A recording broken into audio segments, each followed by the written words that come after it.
விழாவுக்கான முக்கியமான நோக்கமா என்ன சார் இருக்கு? ஏன்னா குழந்தைகள் தான் அதிகமா இருக்காங்க.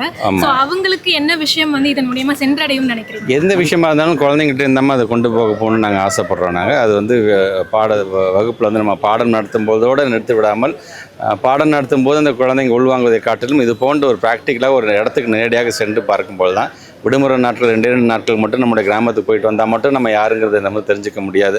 போகிற இடத்துல கூட பிள்ளைங்க உட்காந்து டிவி தான் பார்த்துட்டு இருக்காங்களே தவிர யாரும் வெளியில் போய் கூட பார்க்கணுன்னு ஆசைப்பட மாட்டேங்கிறாங்க. அப்படி இருக்கக்கூடாது அப்படிங்கிறத வந்து இன்றைக்கி இந்த செம்பொழி அமைப்பு ரொம்ப அழகாக, இது மிகப்பெரிய சாதாரண விஷயம் கிடையாது. இவ்வளோ பெரிய ஒரு அமைப்பை வந்து ஏற்படுத்தி இங்கே வந்து இந்த கால்நடைகள் இப்போ இன்னும் சொல்லப்போனால் காடுகள்லேருந்து நம்மளை தேடி இன்றைக்கி இந்த மாடுகள்லாம் நம்மளுடைய நகரத்துக்கு வந்திருக்காங்க.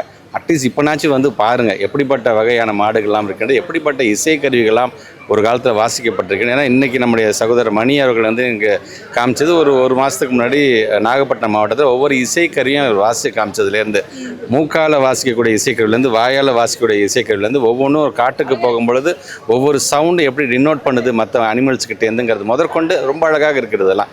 இது எல்லாமே பார்த்தீங்கன்னா நம்ம ஒரு காலத்தில் நம்ம பயன்படுத்தினது தான். உங்களுக்கு என்ன மாதிரி நிகழ்வுகள்லாம் இங்கே வரும்போது ஞாபகப்படுத்தியிருக்குன்னு எனக்கு நான் வந்து பொங்கல் டயத்தில் நாங்கள் அன்பிலுக்கு போகும்பொழுது ஒரு எம்டி தட்டையும் கையில் ஒரு உடஞ்ச வெட்டப்பட்ட ஒரு கரும்பையும் கையில் கொடுத்து எங்களுடைய தாத்தா அன்பில் அவர்கள் பொங்கல்னு சொல்லி அதை தட்டணும்னு சொல்லி சொல்லுவாங்க.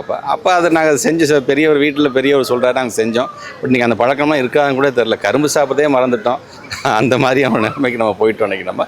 ஸோ அது போன்ற நினைவுகள் காலமாடு வரும்போது இன்னைக்கு வரைக்கும் எங்களுடைய திருவெரும்பூர் தொகுதியில் இருக்கின்ற சூரியூருங்க ஜல்லிக்கட்டு ரொம்ப ஃபேமஸ் ஆனது. ஒவ்வொரு வருடமும் அதை நான் தொடக்கி வைக்கிறதாக இருந்தாலும் சரி, நான் எம்எல்ஏவாக இருந்தபொழுதும் இன்றைக்கி அமைச்சராக இருக்கும்பொழுதும் தொடர்ந்து என்னுடைய தொகுதி மக்கள் எனக்கு அந்த ஒரு ஆணை எனக்கு கொடுத்துட்டே இருக்கிறாங்க. ஒவ்வொரு வருஷமும் அதை செஞ்சிட்ருக்கோம். இன்றைக்கி நம்முடைய தமிழ்நாட்டுடைய முதலமைச்சர் அந்த சூரியூர் ஜல்லிக்கட்டுக்குன்னு தனியாக ஒரு அரங்கம் அமைச்சு அந்த வேலை நடைபெற்று கொண்டிருக்கின்றது.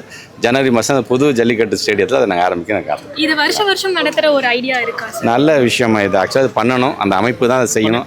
அதை பண்ணாங்கன்னா அதுவும் சென்னையில் நீங்கள் பண்ணிங்கன்னா அது மிகப்பெரிய ஒரு வெற்றியாகவும் இருக்கும். வெற்றி ஒரு பக்கம், ஈவெண்ட்டுக்கான வெற்றி ஒரு பக்கம் இருக்கும்பொழுது நமக்கான அடையாளமாக நம்மளுடைய ஐடென்டிட்டி நம்ம தெரிஞ்சுக்கிறதுக்கு மிக பயனுள்ளதாக இருக்குது.